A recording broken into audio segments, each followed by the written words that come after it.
Oke, Assalamualaikum warahmatullahi wabarakatuh. Teman-teman, jumpa lagi dengan saya, Robi. Selamat datang di YouTube channel saya. Oke, pembahasan kali ini tentang skripsi, tetapi secara topik bukan teknis banget mengenai skripsi, tetapi alasan kenapa mahasiswa males bimbingan skripsi. Nah, ini nanti saya akan coba bahas sesuai dengan pengalaman-pengalaman saya, dan mungkin teman-teman yang mau skripsi mulai menghindari poin-poin yang saya jelaskan sehingga skripsi kamu lancar, aman, jaya, sentosa, dan lain-lainnya gitu ya.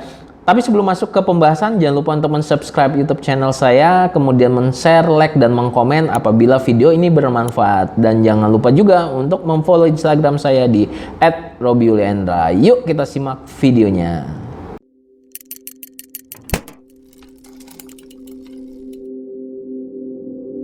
Oke, teman-teman, yang pertama, sebelum yang pertama saya pengen kasih tahu dulu apa sih alasan mahasiswa males banget bimbingan skripsi sama dosen pembimbingnya. Yang pertama nih, baru masuk yang pertama. Yang pertama adalah menunda. Jadi misalnya dosen pembimbing udah ngasih waktu nih, kalian bisa bimbingan sama saya seminggu 2 kali, hari Senin dan hari Jumat. Oke, teman-teman, ketika masuk hari Senin, nanti aja lah bimbingannya di hari Jumat, males gue gitu misalnya. Kemudian pas di hari Jumat, nunda lagi nih, bimbingannya hari Senin. Nanti hari Senin balik lagi ke hari Jumat. Dan itu yang terjadi dengan mahasiswa yang memang males bimbingan skripsi sama dosen pembimbingnya. Jadi hal suka menunda-nunda itu jangan kamu lakukan, teman-teman, apalagi kamu baru mau masuk skripsi. Jadi saran saya jangan ditunda-tunda. Yang kedua adalah kamu memiliki kerja sampingan, apalagi udah mendapatkan duit gitu ya. Skripsi apa sih ya gitu ya. Jadi ketika kamu sudah memiliki kerjaan sampingan atau udah mulai freelance dan seterusnya yang sudah mendapatkan uang, fokus kamu sudah tidak lagi ke skripsi. Jadi fokus kamu udah berhubungan sama uang. Nah, saran saya coba kamu cari atur waktunya, gimana caranya bisa bimbingan skripsi. Sekarang mungkin bisa dengan online ataupun dengan via email dan lainnya. Yang penting kamu bisa diskusikan sama dosen pembimbing kamu agar kamu nggak ketinggalan lulus dan wisuda di kampusnya gitu ya. Kemudian yang selanjutnya ini masalah dosen pembimbing. Kalian males bimbingan skripsi karena dosen pembimbingnya sulit ditemui. Mungkin ada beberapa dosen yang seperti itu karena kegiatan di kampus ataupun kegiatan di luar kampus. Tetapi itu, teman-teman, bukan halangan untuk menjadi kalian malas untuk bimbingan skripsi. Jadi kalian bisa komunikasikan terus, kejar dosen pembimbingnya supaya bisa bimbingan kapan saja. Maksudnya ya bisa digunakan waktu online atau hal-hal yang lain gitu ya.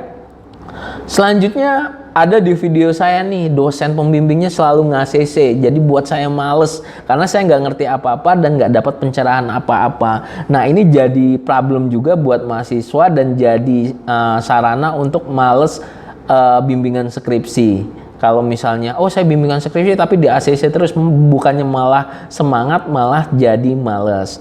Dan selanjutnya sering nyari refreshing gitu, bisa traveling, belanja, dan seterusnya, sehingga kebiasaan tersebut jadi merusak konsentrasi untuk mengerjakan skripsi, teman-teman. Jadi saya traveling, saya anak gunung, saya sering ke gunung, jadi saya ke gunung, jadi lama di gunung, akhirnya udah lama di gunung, pulang skripsinya udah sampai mana ya, males lah ngerjain skripsi, nantilah males ketemu dosen pembimbing karena belum ada progres apa-apa, atau hal-hal yang terkait dengan kegiatan-kegiatan kamu di luar gitu ya.